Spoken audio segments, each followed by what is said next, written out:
नमस्ते।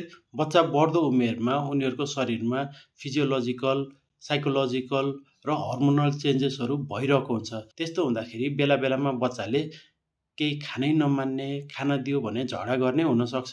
अभिभावकहरू फेरि मेरो बच्चाले ट्याक ट्याक टाइममा यसरी खाइदिए हुन्थ्यो भन्ने उहाँहरूको सोच हुन्छ। यदि तपाईँले बच्चालाई खुवाउन खोज्नुहुन्छ, उसले खाना मान्दैन भने सबैभन्दा महत्त्वपूर्ण नियम भनेको तपाईँले के खाने भनेर निर्धारण गर्ने हो, बच्चाले कति खाने भनेर निर्धारण गर्ने हो। त्यसैले तपाईँले हरेक खानामा आज म यो खुवाउँछु भनेर प्लान गर्ने, बच्चाले खान मन लागेको खान्छ, मन नलागेको खाँदैन। यदि उसले अहिलेको फिडिङमा खाएन भने उसलाई जबरजस्ती गर्ने अथवा टिभी, मोबाइलहरू देखाएर डिस्ट्र्याक्ट गर्न खोज्ने, डुलाउँदै खुलाउन खोज्ने गर्नुभन्दा पनि 2-3 घन्टाको लागि फेरि तपाईँले ब्रेक गरेर फेरि 2-3 घन्टापछि उसलाई खुवाउन ट्राई गर्न सक्नुहुन्छ। यदि 2-3 घन्टापछि पनि खाना मानेन भने पनि तपाईँले फेरि अर्को 2-3 घन्टामा ट्राई गर्न सक्नुहुन्छ। बच्चालाई 24 घन्टामा 500 ml भन्दा बढी दुध नदिने, उसलाई जङ्क फुडहरू नदिने, बच्चालाई खायो भने म यो किनिदिन्छु त्यो किनिदिन्छु अथवा खाएनौ भने पिट्छु, गाली गर्छु यस्तो धम्कीहरू पनि नदिने गर्नुपर्छ।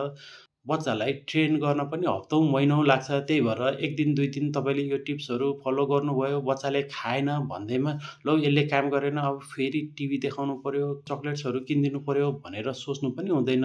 र बच्चालाई खानेकुराहरू बनाउँदाखेरि पनि इन्भल्भ हुने, उनीहरूलाई मनपर्ने सेपमा कहिले रेक्टेङ्गल, हार्ट सेपमा, ट्रायङ्गुलर सेपमा खानेकुराहरू काटेर उसलाई मनपर्ने तरिकाले दुधमा डोबेर, दहीमा डोबेर खुवाउन दिने गरेर पकाउने बेलामा पनि पखाल्न अथवा प्लेटमा पस्किने कुराहरूमा उसलाई इन्भल्भ गराएर आज बेबीले पकाएको खाने भनेर पनि यसलाई अझ मनोरञ्जनात्मक बनाउँदै बच्चालाई खुवाउन सकिन्छ।